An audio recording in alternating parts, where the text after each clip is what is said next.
Good evening.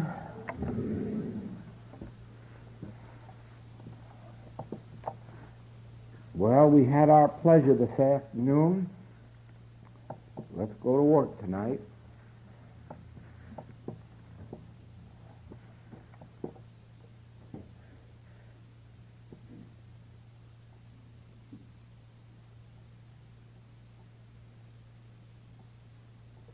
In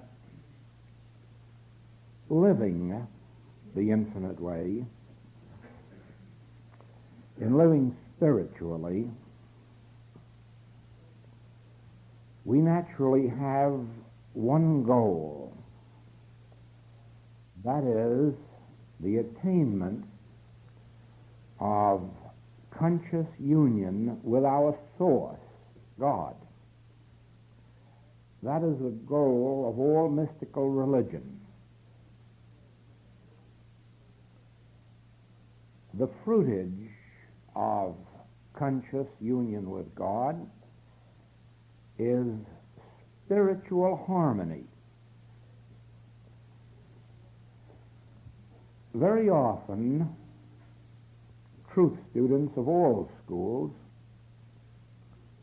forget that the fruitage we are seeking is spiritual fruitage, and they think of their demonstrations in a material way or material form. That is, they think that the purpose of God is to give us money or marriage or a home. They think of their demonstration as being something in the material realm, very much in the nature of having more matter or better matter. Whereas that never was a part of spiritual living or spiritual demonstration. The Master, rebuking this very thought, said that my kingdom is not of this world. And yet we very often turn to the Christ kingdom as if we wanted it to double the amount of matter or give us better matter than we already have. The student makes the greatest progress once they have come to the realization that the kingdom of God is a spiritual kingdom and its fruitage is spiritual fruitage. When we realize God as spirit and seek the things of the Spirit, a very strange thing does happen. That abundance of the Spirit comes to us in forms that we call our human good. In other words, the Master says, I am come that you might have life and that you might have it more abundantly. Now, as long as we're not thinking of dollars or properties or human affairs, and we are thinking of turning to the Christ for that life, and that life more abundantly, it comes to us, and strangely enough, it does come as dollars or homes or happy relationships.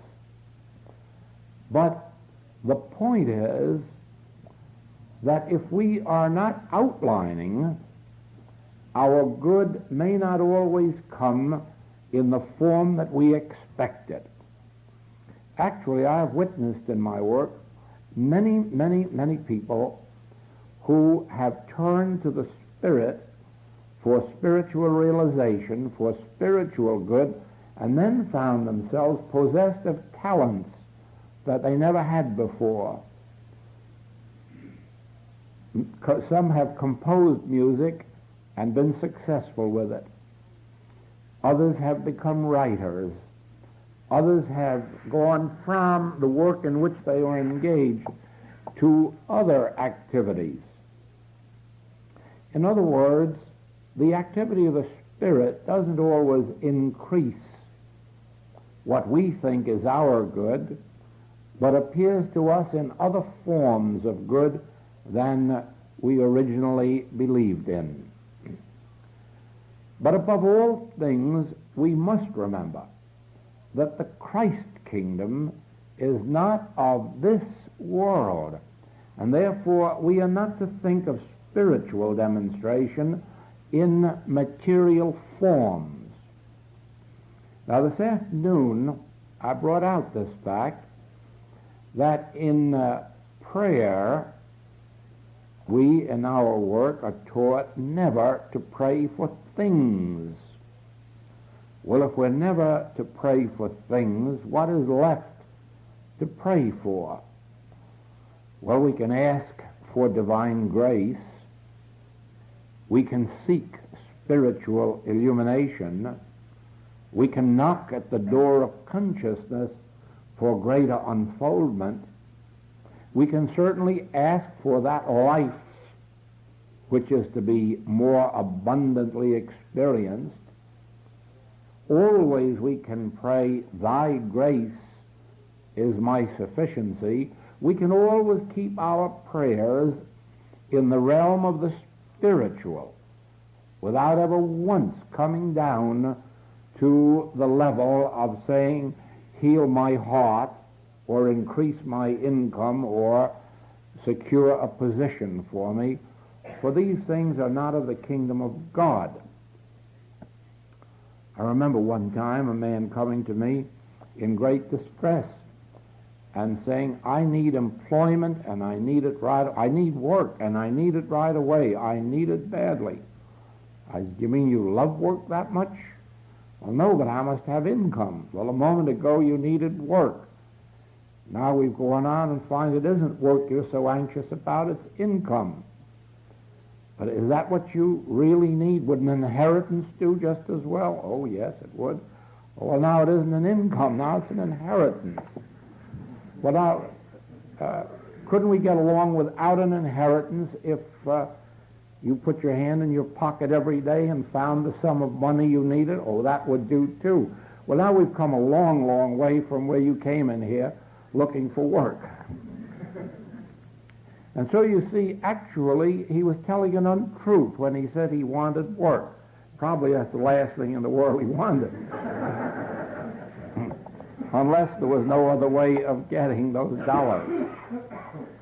And so with all of us, don't you really believe that if we analyzed our prayers, we would find that we really do not want the thing we're praying for, but some equivalent of it?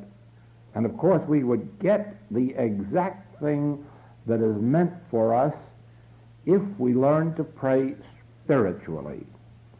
Now this I learned. God is infinite. Actually, nothing exists but God.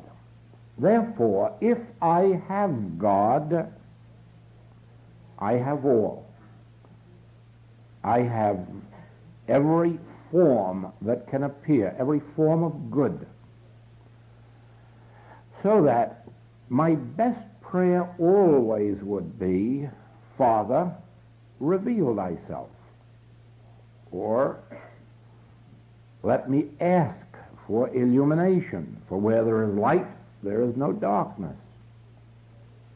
Let me seek for greater consciousness of truth, for where there is truth, there is no error." And so, the greatest attainment that any of us can have is God awareness.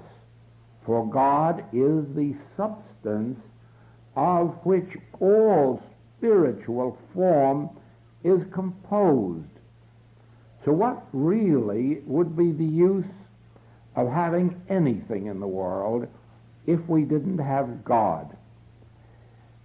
You who have lived through this generation already know that praying for money is useless, because if you had all of it there is in the world, you haven't any knowledge at this moment when it will become devalued and outmoded.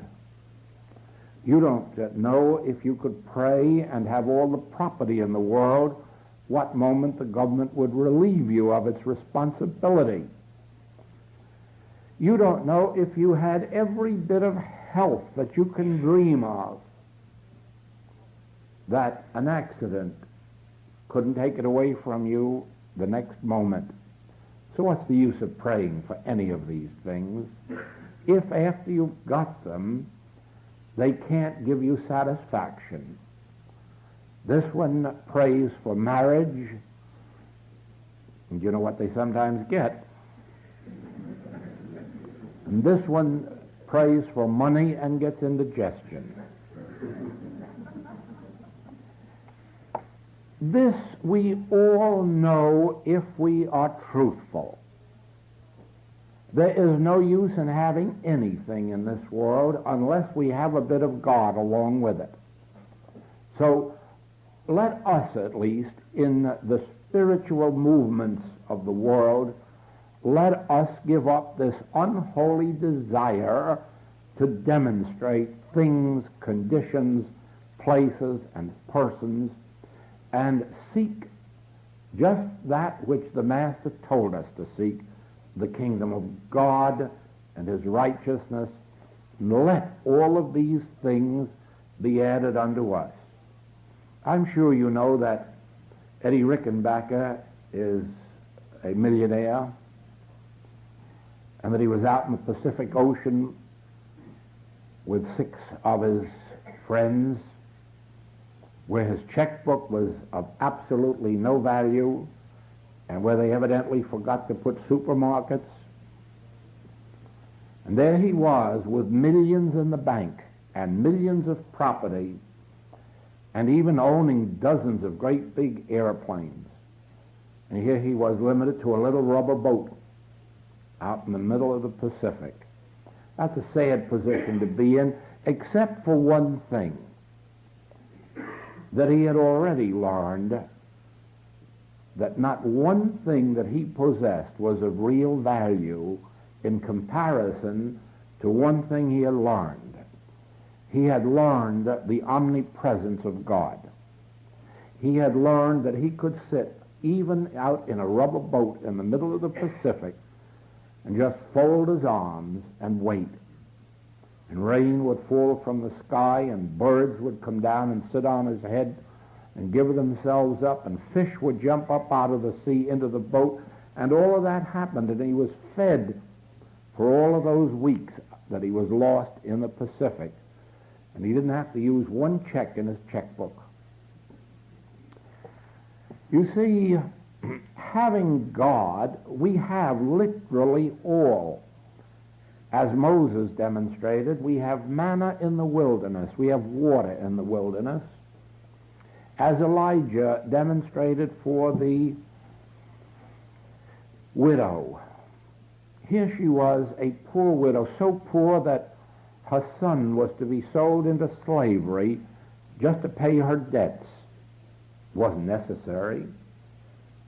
She asked the Hebrew prophet to pray for her. And out of that little cruse of oil came enough to pay all of her debts and save her son. Out of a cruse of oil which she already had. Now,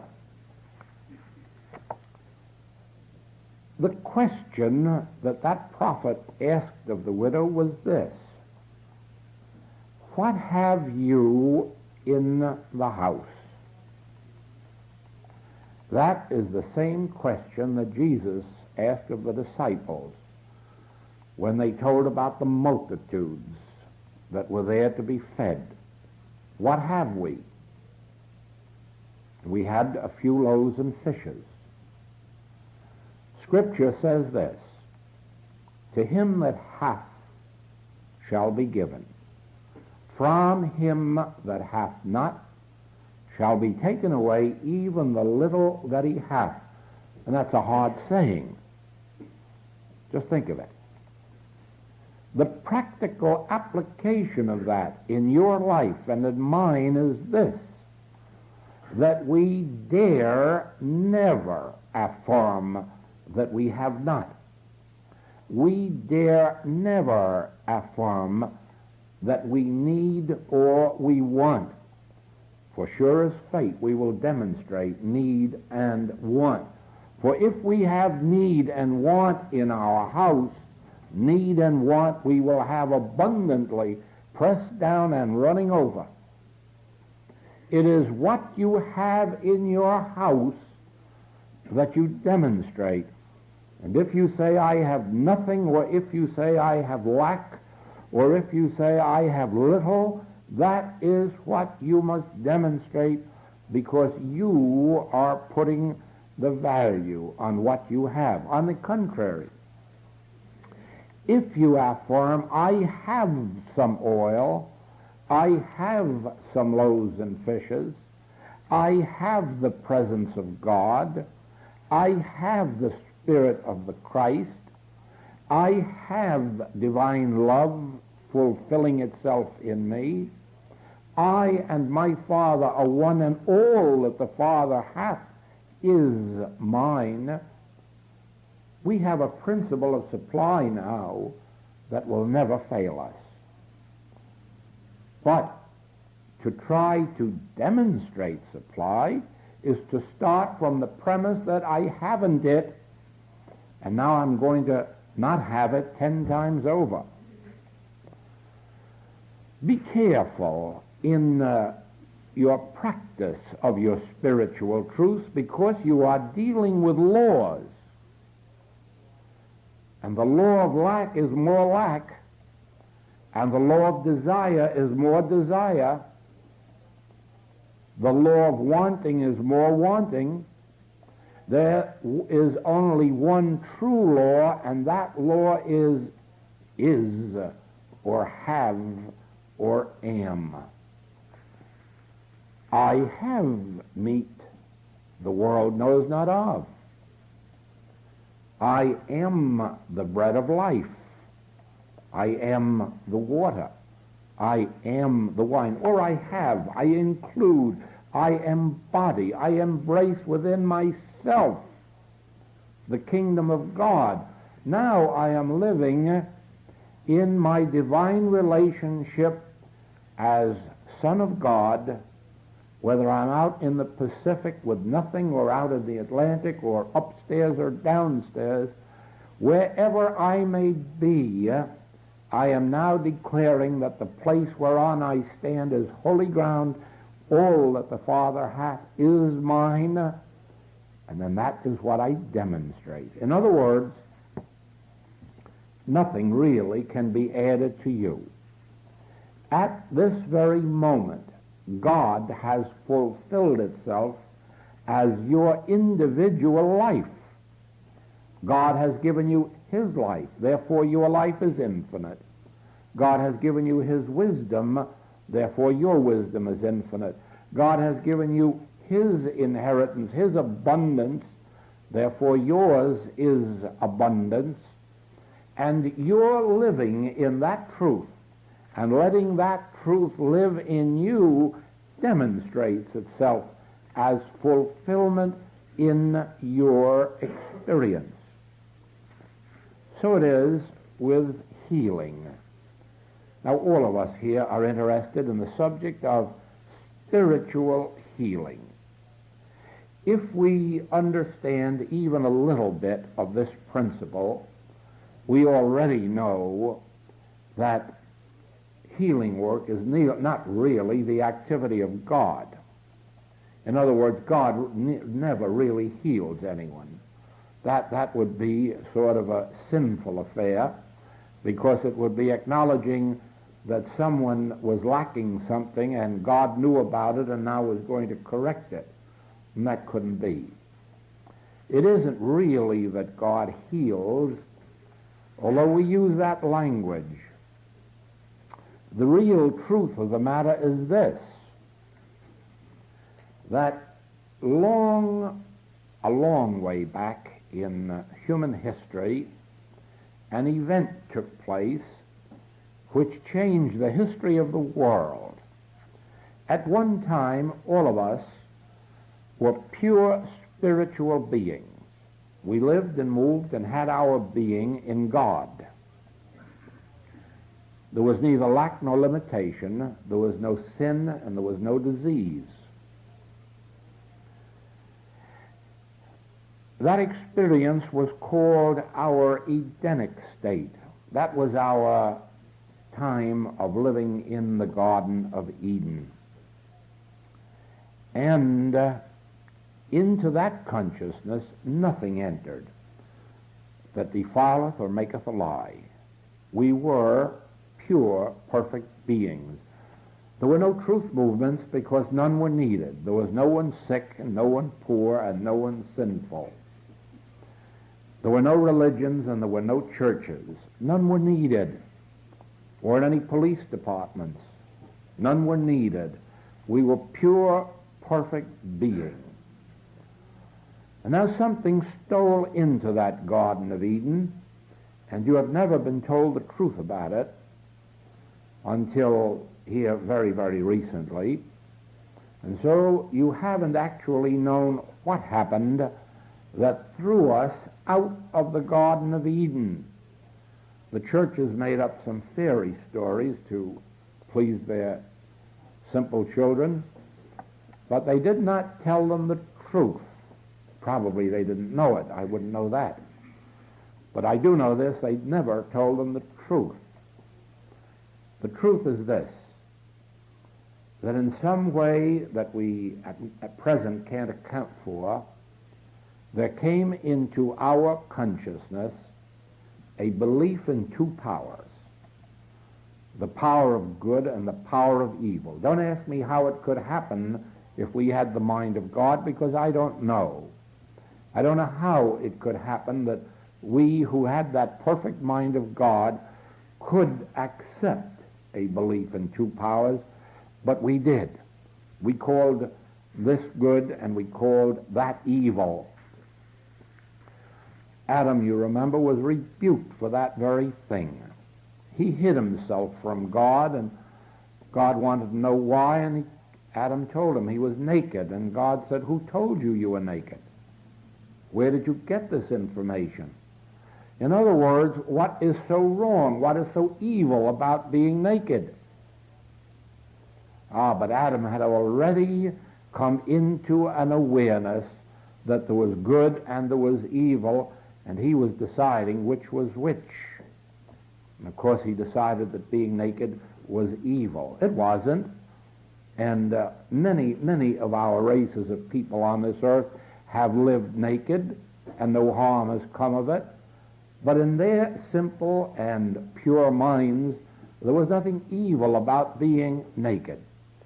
Now, so it is that this belief, this knowledge of good and evil came into our consciousness, and that threw us out of the Garden of Eden. And ever since then, we have had a strange thing. There has been a God and a devil. That's strange because in the beginning, you know, God was infinite. And God was good, therefore God was infinite good. Now, where could a devil come from?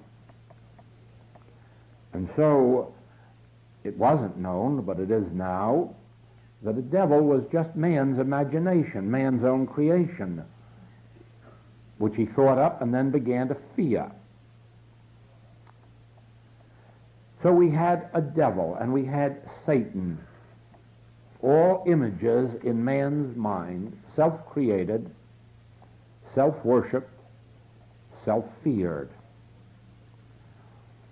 Well, philosophers came along who were far too smart to be caught on religious matters, and they decided that religion was just for the women. And they were going to think up something far better than religion, so they thought up philosophy. But don't think they didn't fall into the same trap.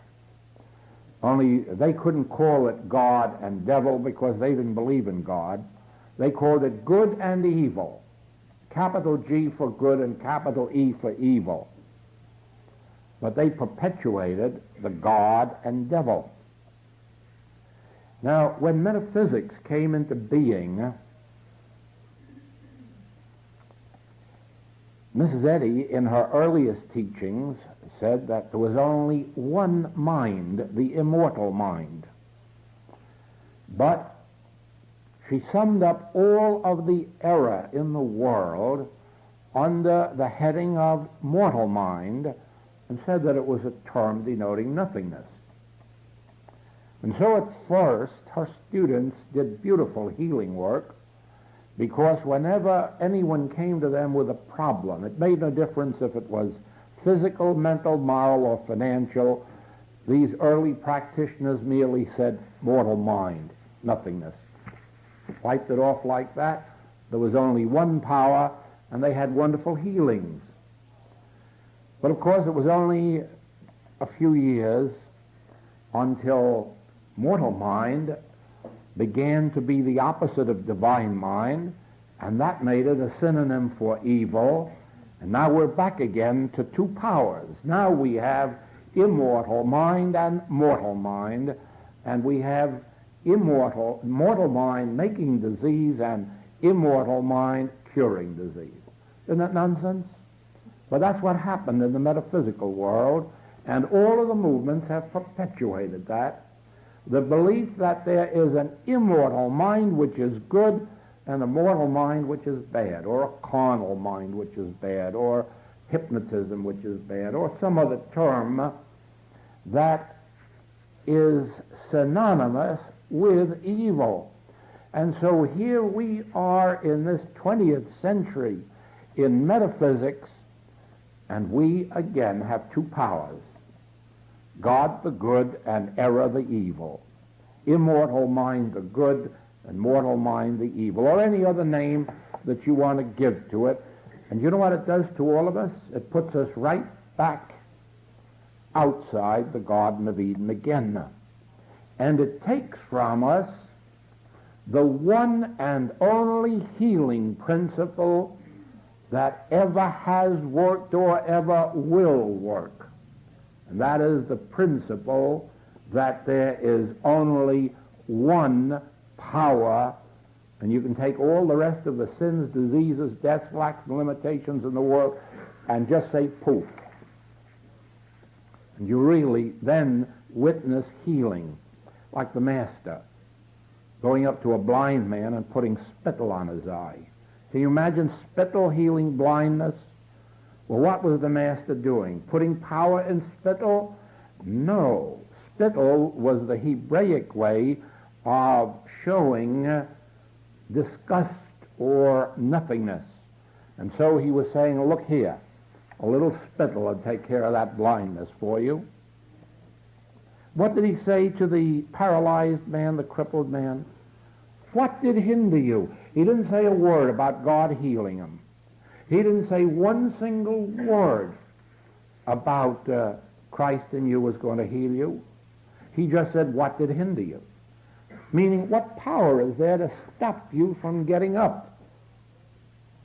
The answer is none. Well, get up.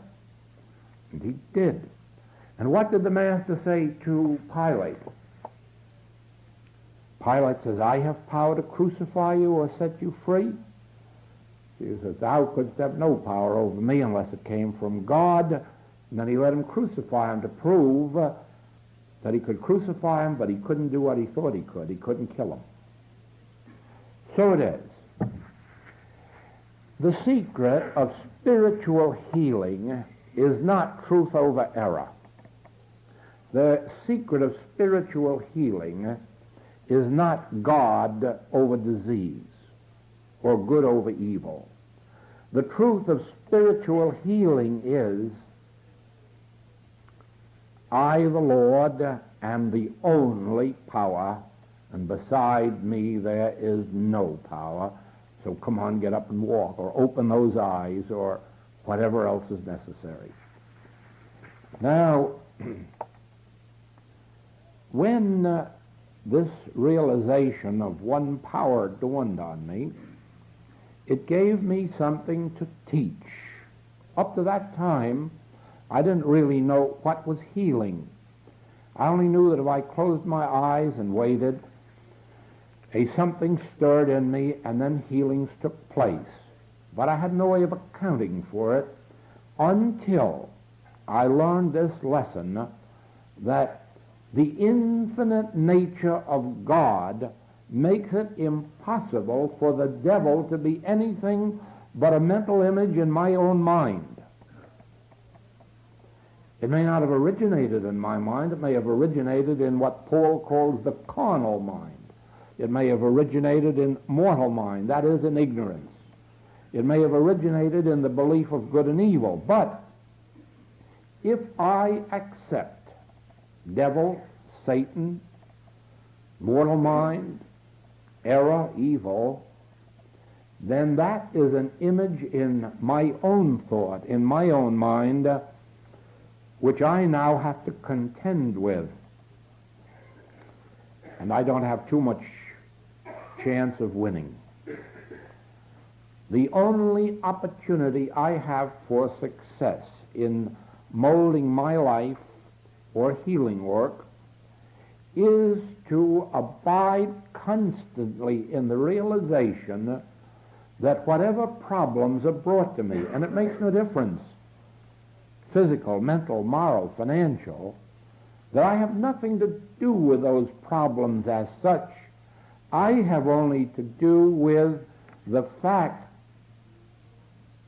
that they represent the activity of the carnal mind, the mind that has the good and evil, and therefore that this is nothingness, that the one power is the God power, and I don't have to get that anywhere. I don't have to use it. In fact, I can't use it.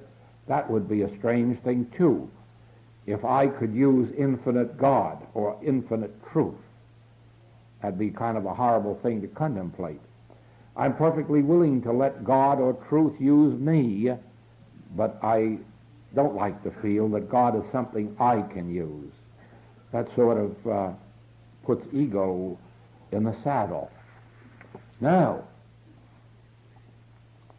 the truth is, and I can know the truth, I can't use it, but I can know it. The truth is that God is. And when you say God, you're not speaking of a person, but of a power, a principle, a being, a cause, a law. And so, that is what is, but being infinite, there's nothing to oppose it. Therefore, we never have to battle it. We never have to contend with it. Stand ye still. The battle is not yours. Stand ye still and see the salvation of the Lord.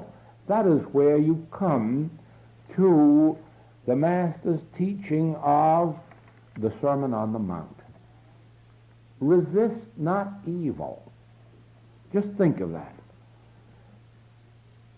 If that were a wrong statement, the Master wouldn't have given it to us. If that were not a principle of life, the Master wouldn't have left it behind. But he went to great length in the Sermon on the Mount to show the many applications of that principle. Take no thought for your life. Resist not evil. Somebody wants to steal from you, let them. And give them a little extra too. It won't deprive you of anything. Don't slap back. Don't seek revenge. Don't even desire revenge.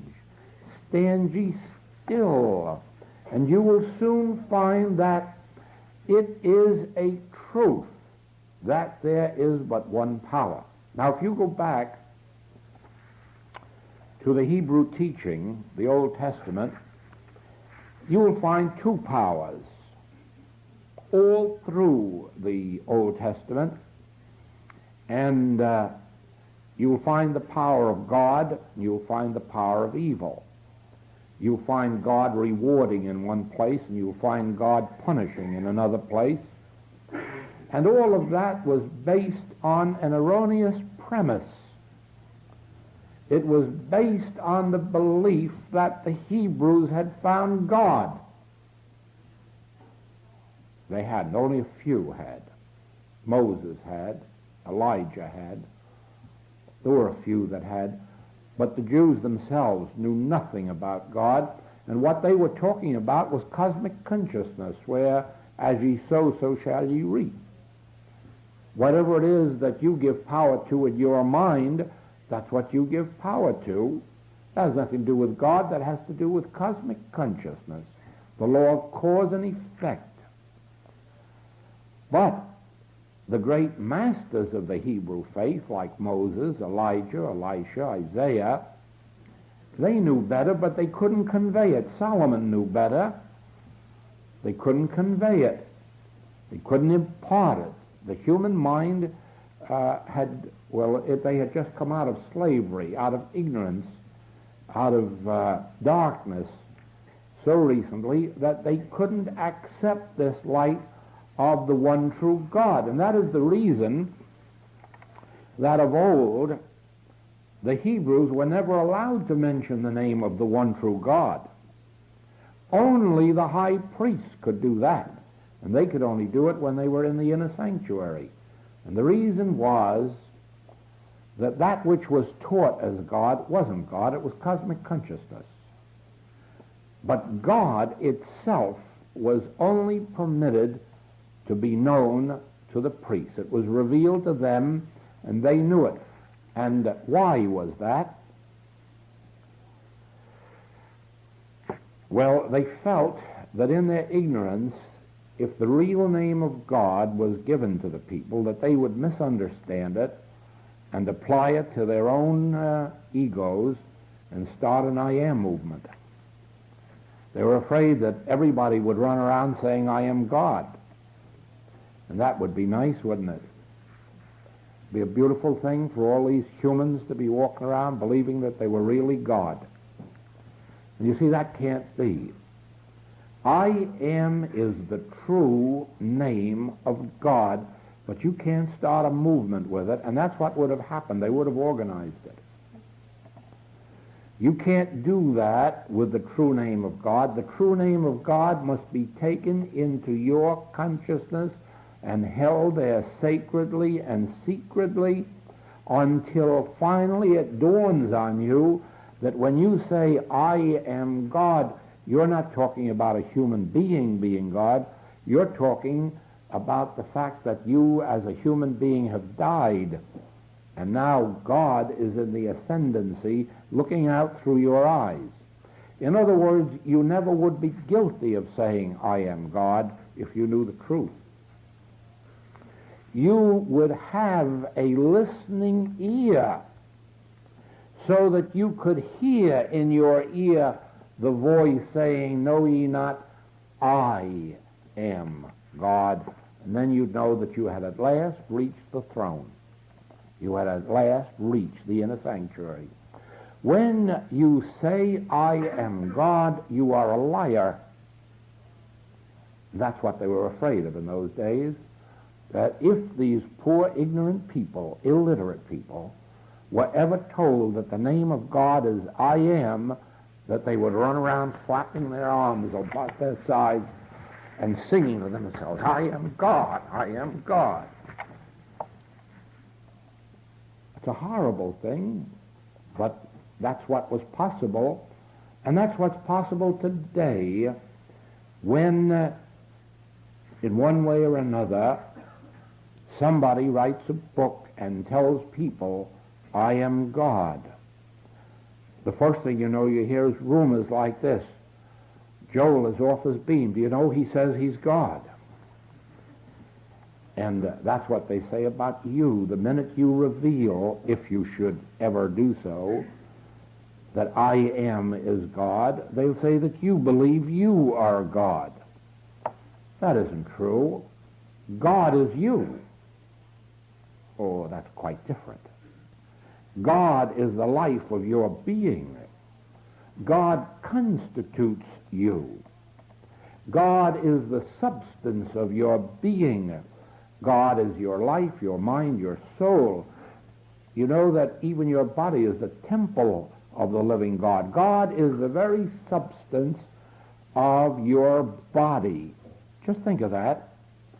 And then you won't say, I am God, but you will say, God constitutes my being, therefore all that the Father hath is mine. The place whereon I stand is holy ground.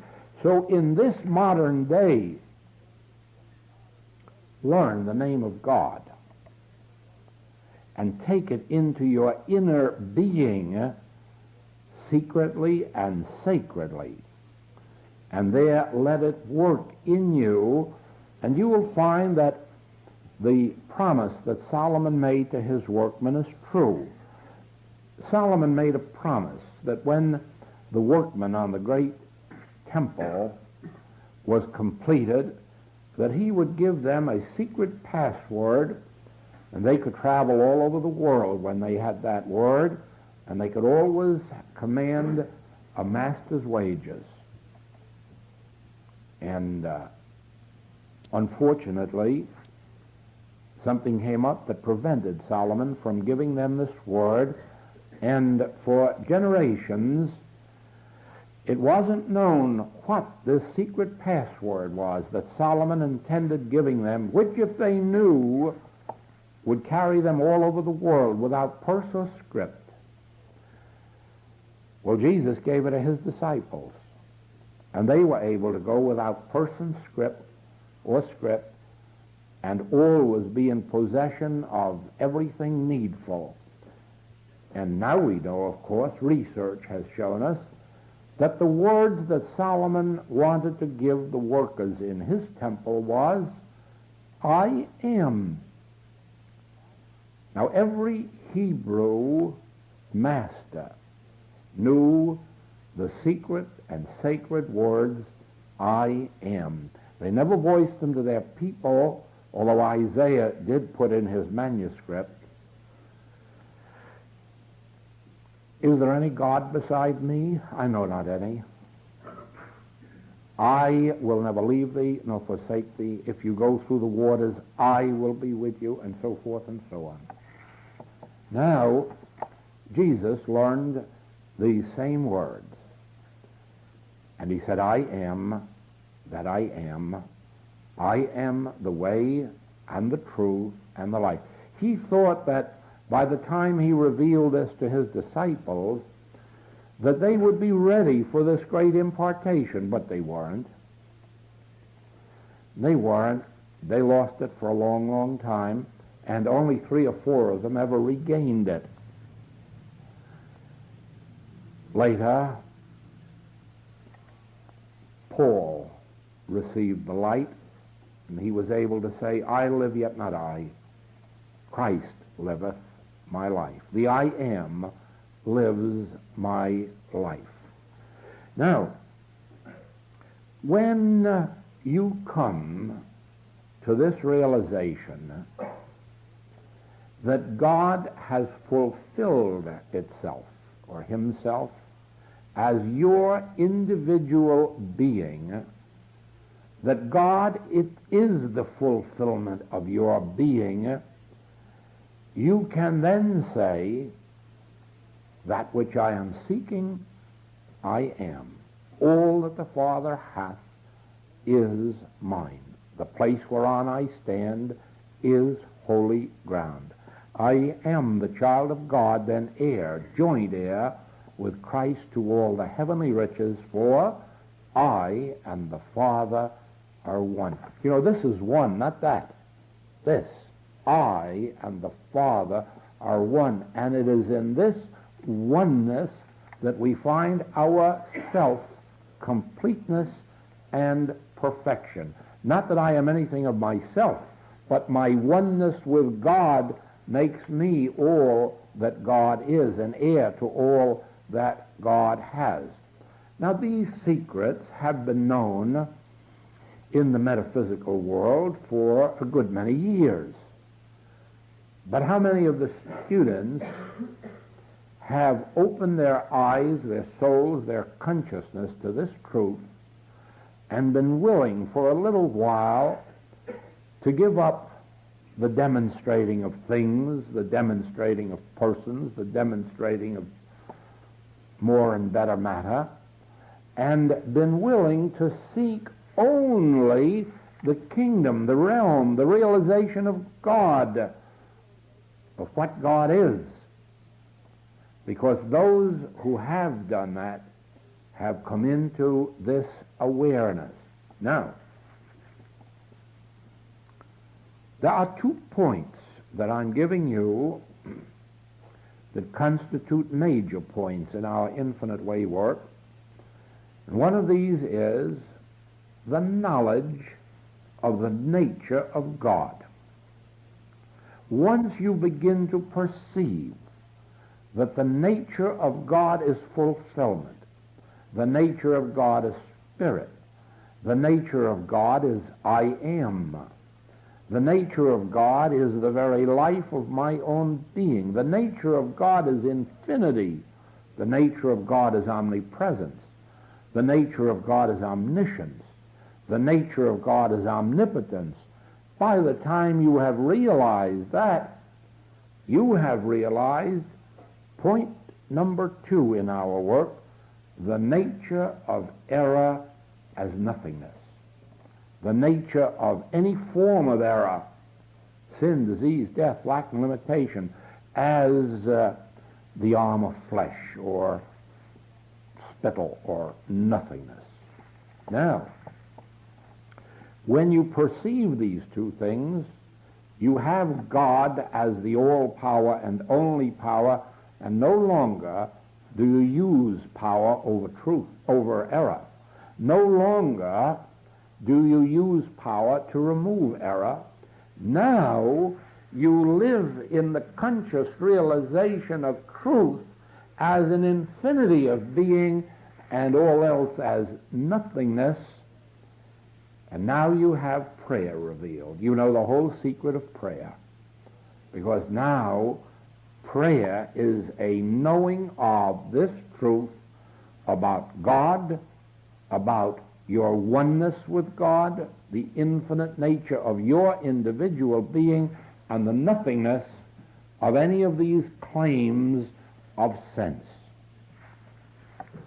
Can you not see that just as the word devil isn't a being or power, it's just a word in my thought, so the word sin or the word desire or the word lack, these aren't conditions, these are words. And as long as I have them in my thought, I must have them in manifestation. For whatever I have is what I'm going to demonstrate. Now, why should I continue having 2 powers when one of them is not a power in any way, shape, manner, or form, and I'm keeping it alive by my own belief in it? When you ask help of a practitioner, do you know what you're doing? Have you ever stopped to ask yourself what you think or what you believe is taking place in the consciousness of the practitioner? Or are you just blindly believing, well, I've asked for help, I'll get it, without knowing any of the processes or any of what's going on? You really and truly should, when you ask a practitioner for help, know at least what you're asking for, what to expect, and you ought to know a little bit about whether that practitioner knows what you know. You see, when you ask for help, let us say you ask help for heart disease.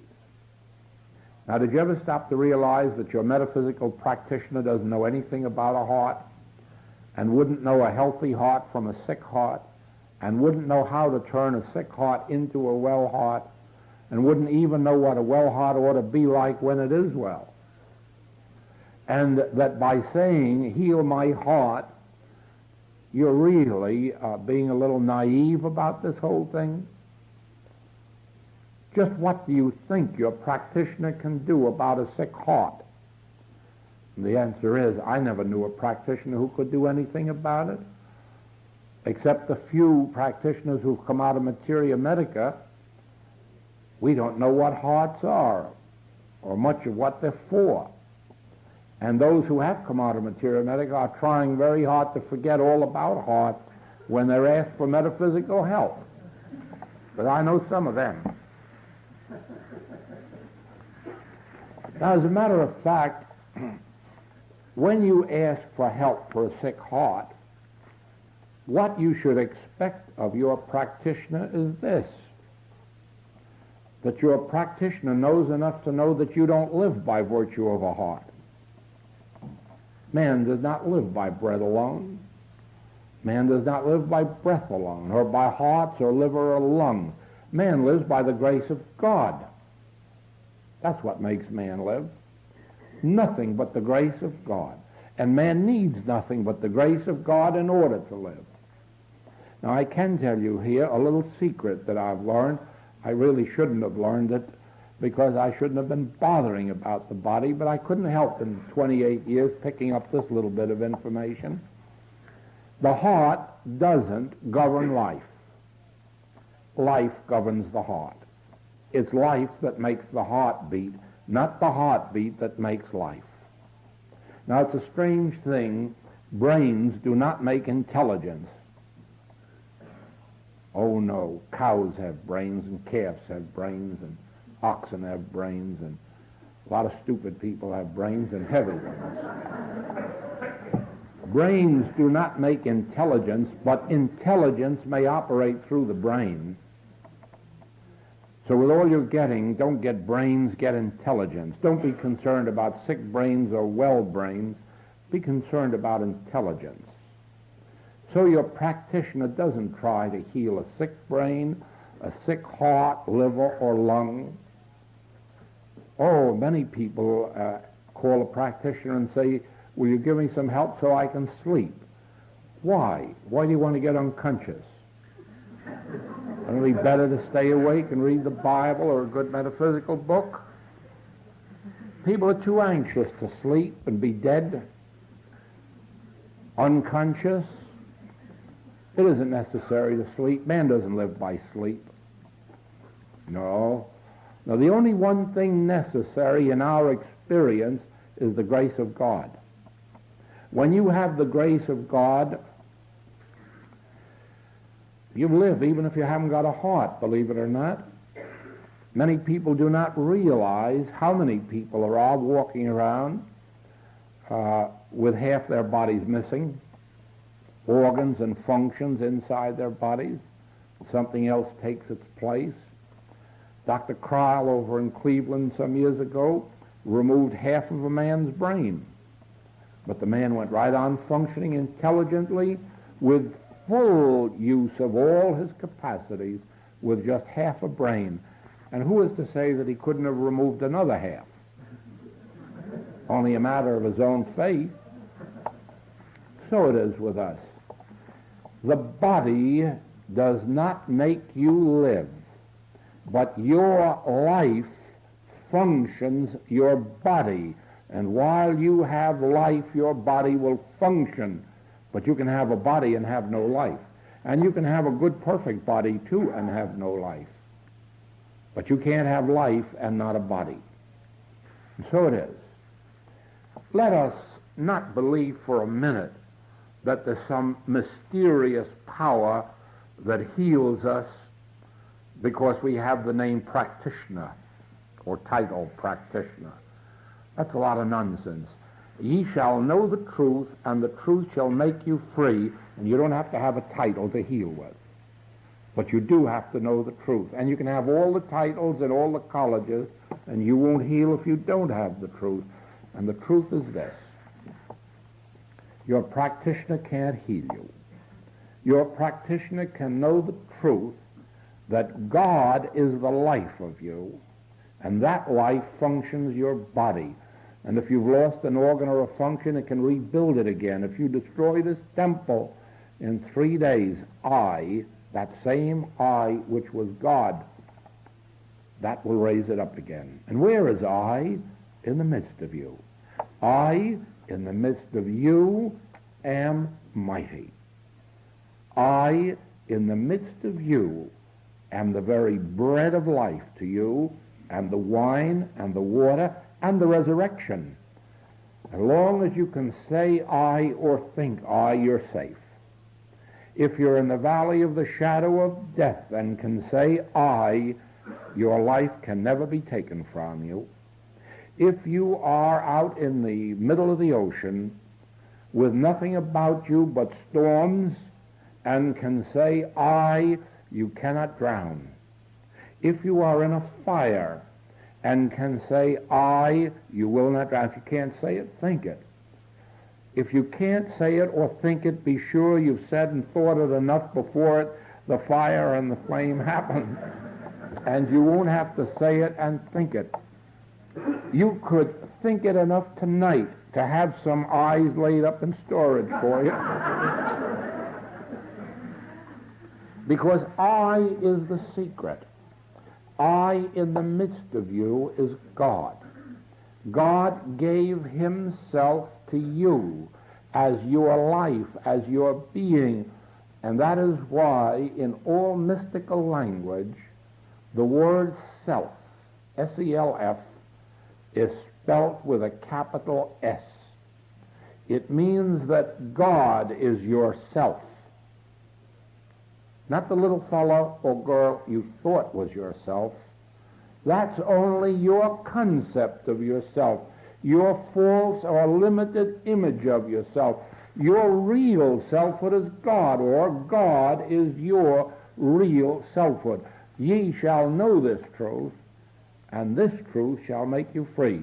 When you know God as your selfhood, when you know God as infinite, omnipotent, omnipresent, omniscient, then you're knowing that regardless of what form of error ever touches your life, you can smile at it and say, thou hast no power. You're a mental image in no place. That's all. A mental image in no place. Nothing. And let it go. Drop it. Don't fight evil. Don't fight error. Don't try to overcome it.